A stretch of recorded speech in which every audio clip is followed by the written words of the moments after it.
मी Lingeshwar Ellora nursery seeds Chhatrapati Sambhajinagar. आज एलोरा गुलाबी कांद्याविषयी माहिती जाणून घेऊ. दादा नमस्कार. नमस्कार. मला तुमचं पूर्ण नाव पत्ता सांगा. माझं नाव चांदगुडी अमोद धनाजी, राहणार दंडवाडी, सुपे, तालुका बारामती, जिल्हा पुणे. तुम्हाला एलोरा गुलाबीचा जो काय अनुभव आला तो आम्हाला सांगा. एलोरा गुलाबीचा अनुभव म्हणजे 2025 साली डिसेंबरमध्ये लागण केली होती. बरं. आज एलोरा गुलाबी आपण केली होती. लागण 2 एकराची केली होती आणि 1 एकर कांदा धरला होता. बरं. आणि कांदा म्हणजे एकदम क्वालिटी, माल उत्पादन तर जास्तच.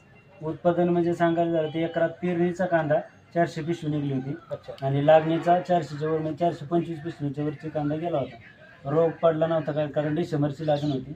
डिसेंबरपासून 1 नंबर क्वालिटी आला होती. उत्पादन 1 नंबर निघलं. असं झालं. उगवण क्षमता कशी होती? उगवण क्षमता 1 नंबर. रोप टाकलेलं, रोपाला अजिबात काय अडचण आलेली नाही आणि रोप वगैरे एकदम भारी आलं होतं. मार्केटला पण चांगल्या मार्केटला चांगला रेट मिळाला.